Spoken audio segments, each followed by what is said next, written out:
Hello everybody and welcome to today's Sunday Q&A. Today brought to you from the polytunnel. Haven't the tomatoes done well? I'm pretty sure they're not supposed to have that many leaves.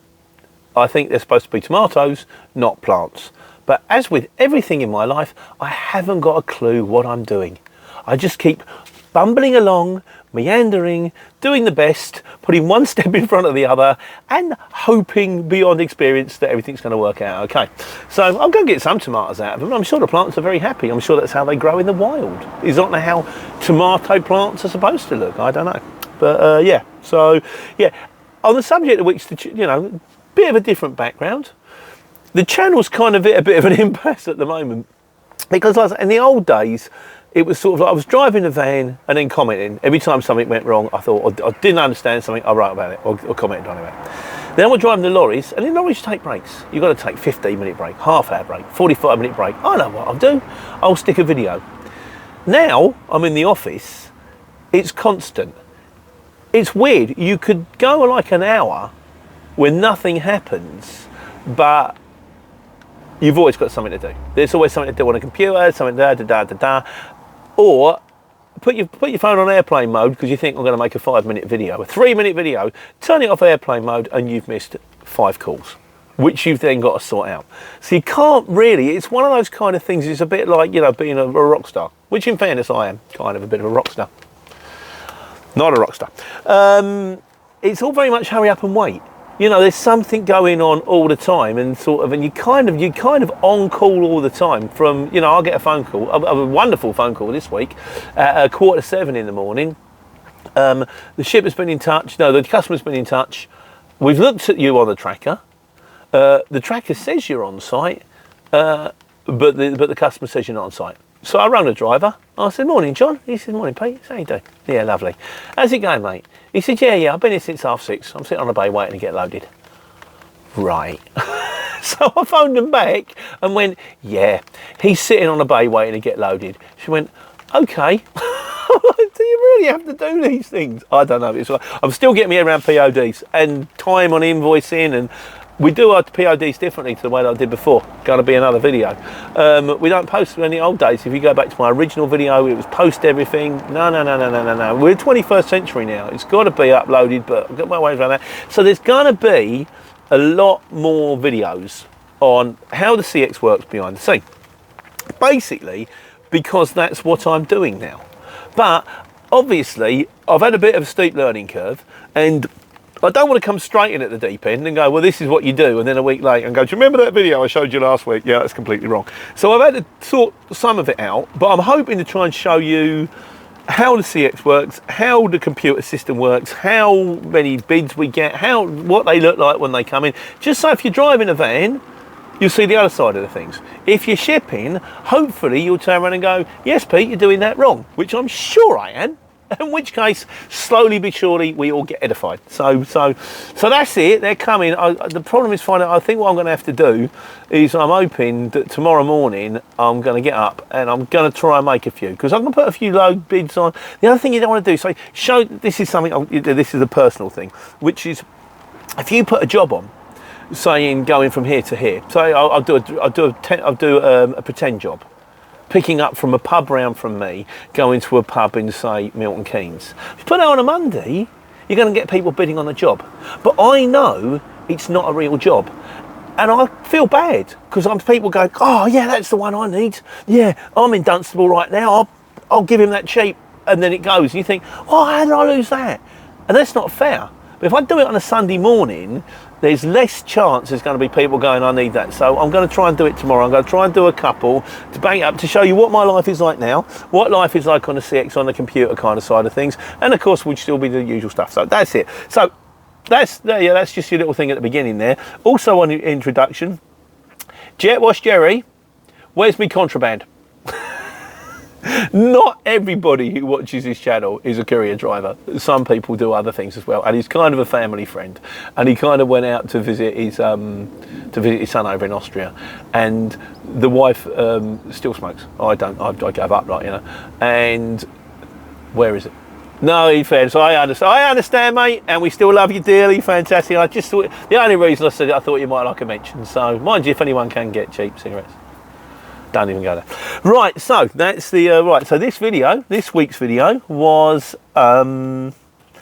shipping on the CX. Oh, this is it. Why we say I'm going to ring the customer? It always used to drive me mad when I bid on a job. I used to call it the magic job, and I would go, oh yeah, I can do it. Yeah, lovely. Yeah, fantastic. Yeah, lovely. Your price is good. You can be there at the right time. Yeah, I'll do a magic job. We're doing it.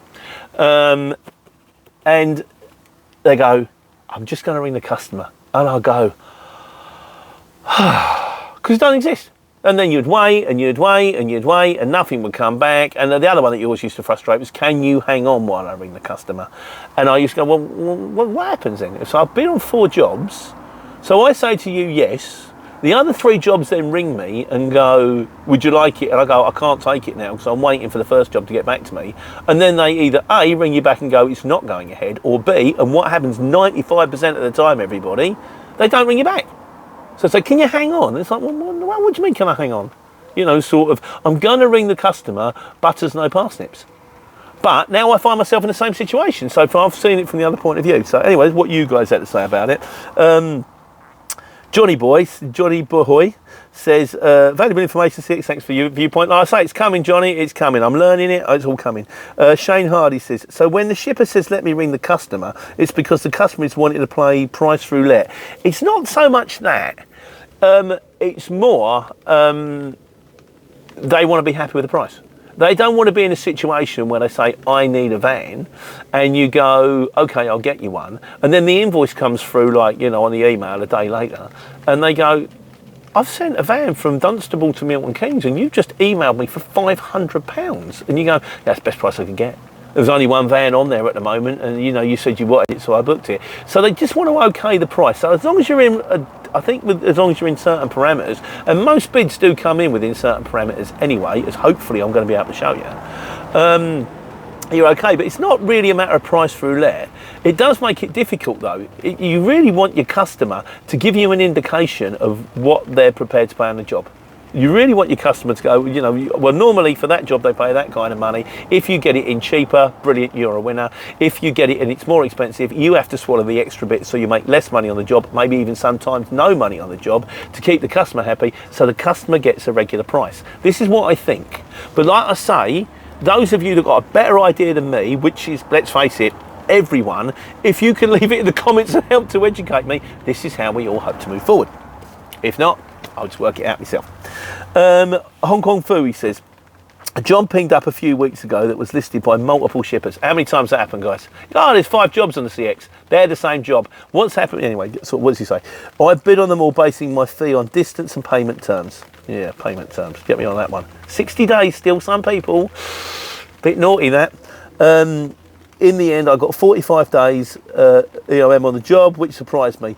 Each shipper must have a different pricing and profit margin. That's another one that gets me. So I guess the way it works is that some customers have got five courier companies, and they think, I'll ring them all and find out who's the cheapest, not realising that all 5 of these courier companies are then just going to put the job on the CX. But if 5 of them put the job on the CX and I bid on the same job, same 5 jobs with the same 5 prices, and then one of them rings me back, and you go, why did the other 4 not do it? What gave you the in that got that price to get that job? Maybe the way they work is they put less on top themselves. Maybe they go, well, if someone bids me like 200 quid, I'll just put a tenner on, which would be silly, I think. And then so everybody comes in with the same price and that guy wins. It's interesting. It's interesting working out everything that I saw on the screen on the phone when I was doing it in the van, actually starting to take one step back. We're starting to see kind of like, you know, what's going on in the trenches. Raining, can you hear that? It's nice. I'm in a polytunnel, I'm fine, I'm dry. Feel like being on the market. Yeah, so again, all moving forward, I'll work all this one out, but I kind of have a bit of an impasse with everything that's going on, but I will get on top of it, I promise. And finally from Godzilla's, he said, well, in the notes, I would quickly put an approximate time to collect and a postcode. You put the time on this is another thing that's frustrated shippers, I know, in the past, where people put bids on jobs but don't put a collection time. And it's like, well, I need to know how far away you are. He said, I suspect this securing jobs for me, given that I had he said, I suspect this secured jobs for me, given that they had my details in front of them, which is better than having to ring someone up and going, where are you? They know where you are. Blagging it and saying I'm half an hour isn't good enough. Much better to put an approximate 4 miles. Oh, you actually put mileage on there. That's different. That's quite cool, yeah. He said, Pete, when you ask the driver, be sneaky and ask, be sneaky and ask what postcode they are. They should know if they've done one drop or if they've got a decent approximation. This can, from this, you can yourself work out their movements and work out how far away they are. I remember my mate's Simple Brian used to ring people up and go, okay, where are you? Because you say, when you put a collection time, say for example it's collection in Milton Keynes, you go, where are you? You've got a collection time of 20 minutes. And he goes, well, if they say I'm in Lincoln, you go, well, you ain't going to collect in 20 minutes, are you? Why have you put that down? Everything's e-quotes only now. Nobody wants to hear. No, we live in a society where no one talks to each other. Everything's on text. Everything's sort of on email. We don't actually speak to each other as human beings anymore. I tend to.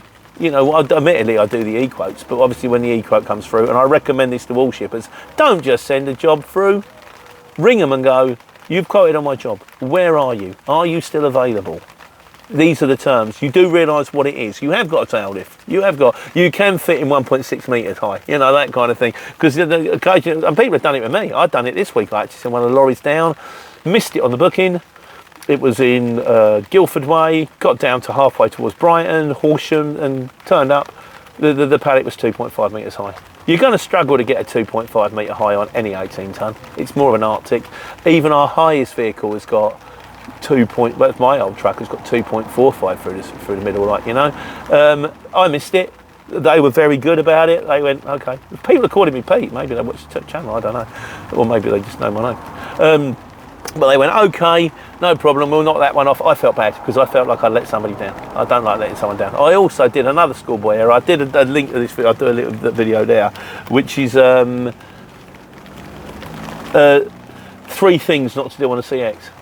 I think I've done 2 of them since I've been a shipper. I actually sent a guy in on the wrong day, but in my defence, I did ring the firm and say, right, he's empty kind of in Winchester right now. He can be in there in an hour. They said, fine. He turned up, the job got through. He turned up kicking the door down. There was no one there. I rang them up and they went, yeah, it's for tomorrow. And I kind of thought, well, I did say it was today, but it did come through on the booking for tomorrow. And I did bid on a job that was tomorrow. So we all just went, happens. And that's something I do like, that I'm actually being able, you can actually talk to people and they don't start screaming and shouting and go, oh, you've let me down. They go, okay.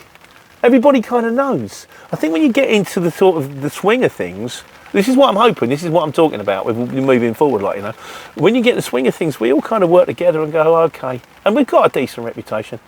They did turn around and say, Gemma wouldn't have made this mistake. They're probably right.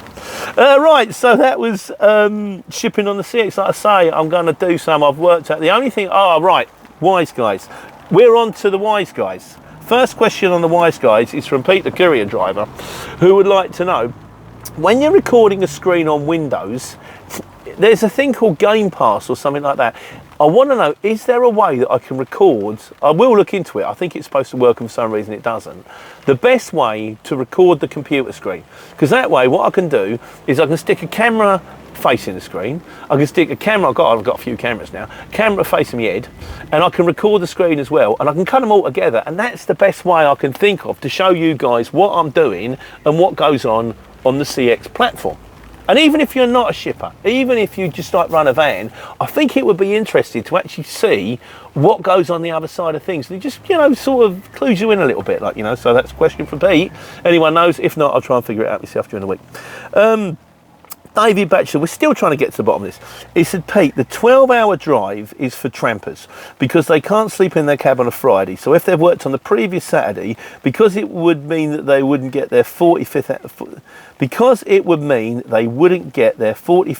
break, so they can get a 12-hour drive after another 45-minute break.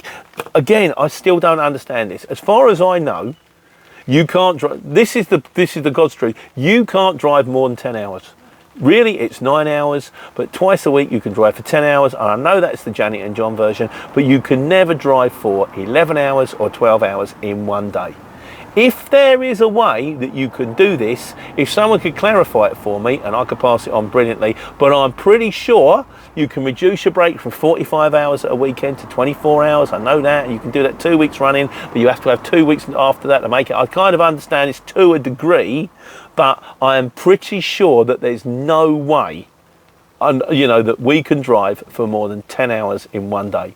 With even if you take all the relevant breaks. I'm pretty sure that is. So in which case my video still stands. Nah, probably doesn't. Probably wrong. Machinate says, all right, this is to do with like your digicard that goes in the truck. He says, hi, does the replacement card for lost ones come with a 5-year expiry date, or is it the same as the one you lost, for example, 8 months? I don't know. I think it's 5 years.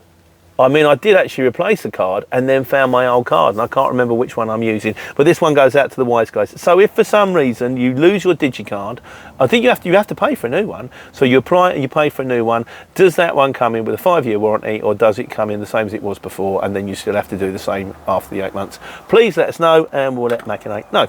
So that was the wise guys, and now we're on the trucks. We got one on trucks this week. Domain name guy who's forwarding the edification of I've got to go soon. I better speed this up. Who's forwarding the edification of driverless trucks. He said there are many driverless trucks in San Francisco now. The future looks bleak for Amazon, Google, Waymo, all this kind of stuff. General Motors, Tesla, and all this kind of stuff. Completely self-driving. Mate, again, I know it will happen. I'm very old. I've got a sneaking suspicion that I'm going to outlive the driverless trucks. Particularly now I'm in an office. I may have to learn as a shipper how to control driverless trucks. If I do, I'll make a video about it. That's the kind of stuff that we do. And Steve Campbell says, he says, should I text you when I'm emptying the area? Cut out the middleman. You can always text me, Steve. It's always lovely to speak to you, my friend. Chances are I probably won't have a job for you, but I might. You never know. It's always cool. Right, so I'm going to rush through the miscellaneous here because I've just realised that I'm running out of time as usual. I've spent the entire morning driving around. I was lucky, actually. Harry's truck was making a noise, and he got to his second pickup, and he went, it's stalled, it's finished. And I went, oh, I'm going to have to get a mechanic out and get him recovered. He managed to build up enough air to get it tipped and to get back to Milton Keynes. So I had the mechanic straight on it, as you do, and he went, yeah, your air dryer's gone. But I spent the entire morning driving around trying to find an air dryer, and I can't get one. But I've got one coming in first thing Monday morning, so hopefully we'll have Harry back up on the road. Be nice to have him up by Monday afternoon, but I ain't holding my breath on that score. This is what you do. You just work all the time. Jacku says, we're on a miscellaneous. He says, have you been, because he did the one about the sort of the video where it was sort of road laws versus ways. He said, have you been to Aylesbury where I'm working for the video? Do you use Igo truck or Synergic truck? Yes, we're based not too far away from Aylesbury, literally about 20 minutes away from Aylesbury. We're more Dunstable way. I don't use either. I use Waze and Road Lords. Road Lords for me actually did a very good job. It was not the best, but it was certainly the cheapest. It was free, and I've got to say, across the board, worked very well for me. You got to do you, at the end of the day. Gabor says, this June, July seems to be off season with considerably less jobs available on the exchange. I'll be honest, it's always the kind of way. Everyone says it's quiet. It's like being on the markets. We all said it was quiet. Oh, it's quiet, it's quiet, it's quiet. I will say one day I'm going to write a book, 101 excuses for why we're having a bad day. But what I will hope to do, my friend, is I say I'm going to post a few jobs. I'm going to have to block it out so we can't see who's putting the bids in. But you'll get to see what's out there and how many vans are bidding and what they're kind of bidding on. I don't think there's that many bids, and I don't think the bids are that cheap. And a lot of people are going, oh, well, it's flooded, there's hundreds of vans and everyone's bidding nothing. Well, I'm going to try and show you the behind the scenes thing, and I'm going to show you how you can do the behind the scenes thing. So you can go, well, you fixed that, you've done that, you say you've done it like, you've actually done that at 3 o'clock on a Sunday morning. Well, okay, well, I'm going to show you how you do it yourself. So you can actually see what other people are bidding, what the things are going for, and then you can go, well, actually, Pete, you're a liar, or Pete, actually, I got the same thing. So I've always been transparent. Leachy, he says, last Friday, bless him, I'd done my last job in London. I followed Waze and it took me through a tunnel near the financial district, that'll be Canary Wharf. As I was collecting one of the big banks. That's definitely Canary Wharf. I beached my lorry on one of those ramps on that once, my van on once. Not pretty. Then I received a fine of 160 quid, which will be reduced if I pay it now. So it's £80 fine. They just do that. It's an £80 fine, but they say you've got to pay it within 2 weeks or it doubles. They don't say it doubles. They say you get a discount because somehow that makes you feel better. Liars. It is the thing. London, bus lanes, congestion zones, LEZ zones. Brighton's got a bus lane which appears out of nowhere. I think it makes the Brighton Hove Council an absolute fortune. It's what it is. Part of the job, unfortunately. Like getting air dryers, you have to replace these things. It's expensive. And finally, Steve Campbell said, not been at ST10 or ST14 for a while. We're record breakers. I had a job come up this week. I told him it was for John. And I went, yeah, I've got your job, mate. Second job, and I was waiting. I didn't even want to bid on it, but I was waiting. I couldn't get anything else. I said, look, just going to ST10. He said, but it's at JCB, but they promised you it's a quick tip. And he went, oh, all right then. He phoned me up. He went, there's something wrong with these people.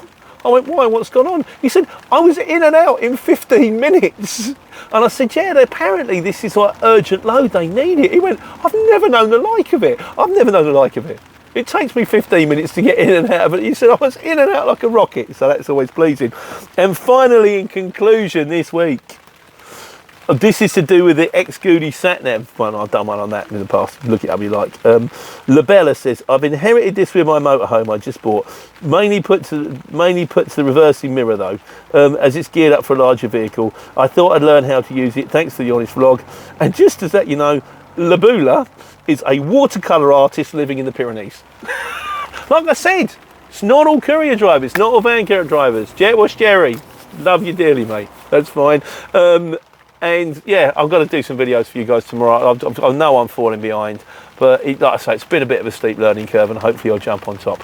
Giving you guys a peek behind the velvet curtain, and hopefully helping to show you how to take care and take money.